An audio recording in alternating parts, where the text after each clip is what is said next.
আমাদের মালিক একজন রয়েছেন, যিনি উপর থেকে বসে আমাদের পরিচালনা করছেন। বন্ধুরা, এই অসাধারণ প্রসঙ্গটাকে কেন্দ্র করে আজকে আমি আপনাদের একটি বাঘ এবং একটি গরুর সুন্দর একটি গল্প শোনাবো। চ্যানেলে নতুন হলে সাবস্ক্রাইব করতে ভুলবেন না এবং অবশ্যই গল্পটি ভালো লাগলে একটা লাইক আশা করব। সঙ্গে থাকুন ভিডিও শেষ পর্যন্ত।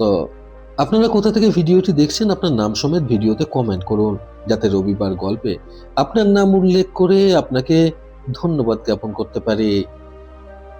গল্পে আগে যাওয়ার আগে গত সপ্তাহে যারা যারা কমেন্ট করেছিলেন তারা হলেন মুর্শিদাবাদ থেকে মোহাম্মদ উলিউল্লাহ, পূর্ব মেদিনীপুর থেকে মানুষ মাঝি, আসাম থেকে রূপা তালুকদার, গুয়াহাটি আসাম থেকে খুশি মোহন সাহা, পূর্ব বর্ধমান থেকে রীতা চ্যাটার্জি, কৃষ্ণনগর থেকে অনিতা বিশ্বাস, চাপড়া নদিয়া থেকে বাপ্পা সাধুখা, হাওড়া থেকে ডক্টর জগদীশ মণ্ডল, নিউ ইয়র্ক থেকে তারিক কুমার, শ্যামপুর থেকে মৌসুমী মান্না, হুগলি থেকে ধনঞ্জয় রয়, বোলপুর থেকে দীপু পদ হাজরা, দমদম থেকে সঙ্গীতা দাস, এছাড়াও সুচিস্মিতা ঘোষ, লাকি বৈষ্ণব।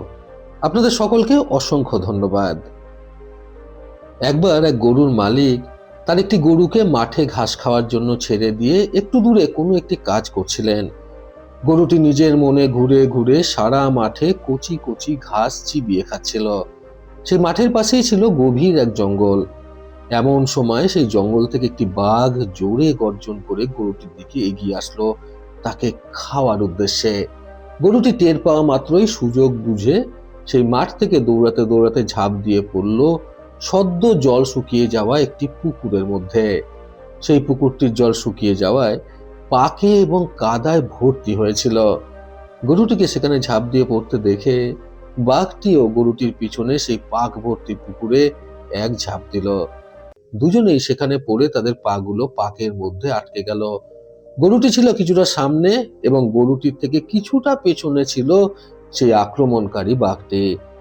বাঘটি সেই পাকে আটকে গিয়ে গরুর দিকে তাকিয়ে বলতে লাগলো, তোর এত বড় স্পর্ধা, তুই আমাকে দৌড় করাতে করাতে এই পাকের মধ্যে ফেলে দিলি, তুই মরবি তো মর, আমাকে নিয়ে মরতে হলো।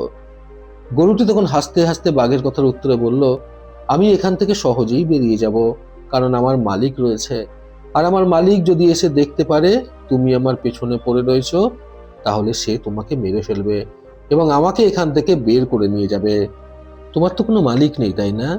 গরুর এই প্রকার প্রশ্নের উত্তরে রেগে গিয়ে চোখ দুটো রক্তবর্ণের হয়ে গেল তার, এবং সে রাগে গজগজ করতে করতে বলে উঠল, আমার মালিক কিসের? আমি নিজেই আমার মালিক। আমি হলাম বনের রাজা, আমাকে তুই মালিক দেখাচ্ছিস? তোর এত সাহস, তুই বলছিস তোর মালিক কিনা আমাকে মেরে ফেলবে? দাঁড়া, তোর মজা দেখাচ্ছে। এই বলে বাঘটি চেষ্টা করে সেই পাকের থেকে উঠে গিয়ে গরুটিকে আক্রমণ করার, কিন্তু সে পাকে আরো জড়িয়ে পড়ে সেখানে মুখ থুবড়ে পড়ে যায়। এই ঘটনা দেখার পর গরুটি মুচকি মুচকি হাসে এবং চুপ করে অপেক্ষা করতে থাকে তার মালিকের। এইভাবে বেশ কিছুক্ষণ কেটে গেল।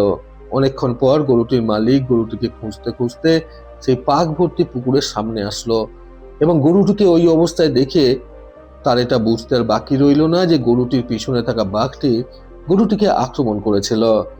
তারপর সে গরুটিকে টেনে তোলার জন্য আশেপাশের গ্রাম থেকে কিছু লোককে সঙ্গে নিয়ে আসলো। তারপর সকলে মিলে সেই পাক থেকে টেনে তুললো গরুটিকে এবং সেই পাকে আটকে পড়া বাঘটিকে সকলে মিলে পেটাতে পেটাতে সেখানেই মেরে ফেললো। বাঘটির ভীষণ অহংকার ছিল নিজেই নিজের মালিক হবার, এই জন্য তার শেষ পরিণতি এটাই হলো। বন্ধুরা, ঈশ্বরের প্রতি বিশ্বাস দৃঢ় করতে আজকের এই সুন্দর গল্প থেকে শিক্ষণীয় তিনটি কথা সর্বদা মনে রাখুন। প্রথমত, আমাদের মালিক রয়েছে বলেই আমরা নিশ্চিন্তে থাকতে পারি, আমরা আমাদের সব বিপদ কাটিয়ে উঠতে পারি এবং আমাদের সকল কাজে দেরি করে হলেও সফলতা লাভ করতে পারি। তৃতীয়ত, আমরা যাই করি না কেন এটা আমাদের মেনে নিতেই হবে যে আমাদের মালিকের জন্যই আমরা এই বিশ্ব ব্রহ্মাণ্ডে এসেছি এবং তার জন্যই আমরা বেঁচে রয়েছে। তৃতীয়ত, ঈশ্বরের কথা সবসময় স্মরণে রেখে আমাদের সমস্ত কাজ করা উচিত এবং আমাদের এটা ভালোভাবে মাথায় রাখা উচিত যে আমাদের মালিক হলেন স্বয়ং ঈশ্বর। প্রতিবারের মতো আবারও বলবো, এই পৃথিবী তাদেরকেই সম্মান দেয় যারা ইউনিক কিছু করার ক্ষমতা রাখে।